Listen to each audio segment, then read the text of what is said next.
If you've been following the oil market or just the financial news in general, at some point in time you've probably heard the name OPEC or some mention of the OPEC meetings. But what is OPEC and what do they do? Let me explain. OPEC stands for the Organization of Petroleum Exporting Countries, and it's essentially an organization made up of different governments from countries that produce oil. At the moment, there are 13 countries within OPEC, and they'll meet each month to set production quotas. This means how much each country is able to produce. Therefore, those quotas will affect the amount of supply of oil in the market, which will also influence the price of oil since that's dictated by the relationship between supply and demand. The organization was founded by 5 countries back in the 1960s to provide support to oil-producing countries, as oil at that time was dominated by what was known as the Seven Sisters, which included major oil companies like Texaco, Shell, and Standard Oil.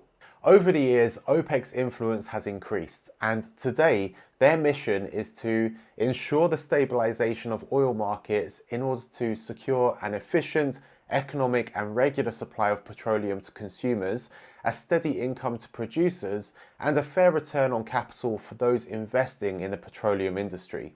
According to the EIA, OPEC produces 40% of global oil in total, and the most notable and influential member is Saudi Arabia.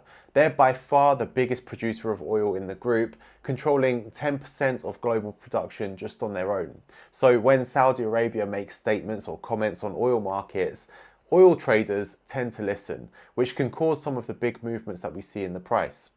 However, there are some other major oil producers outside of OPEC that will sometimes take part in meetings and agree to plans as well.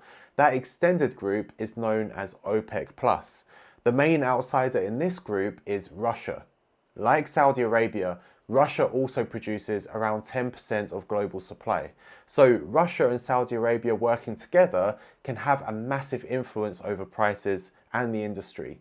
And having this sort of influence over prices can be a good thing when it's used to try to achieve stability in oil markets.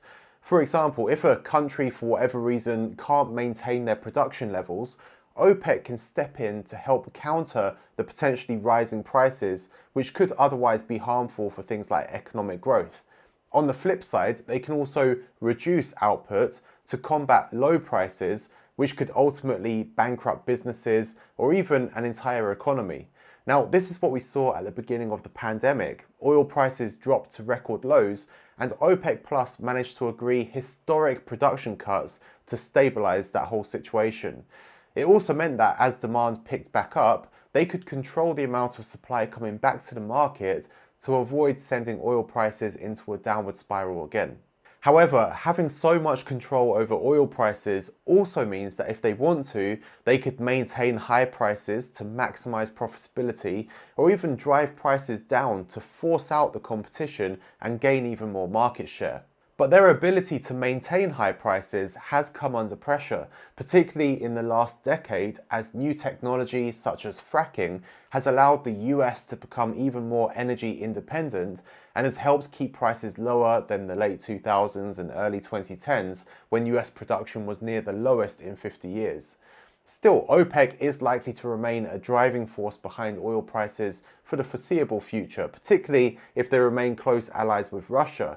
However, the future is moving more towards renewable energy, so their influence over energy prices may be limited over the longer term.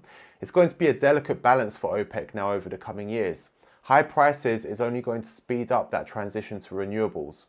So let me know in the comments if there are any other topics that you need an explainer like this on, and hit the like button if you found this one helpful or interesting, and I'll see you in the next one. Take care, guys.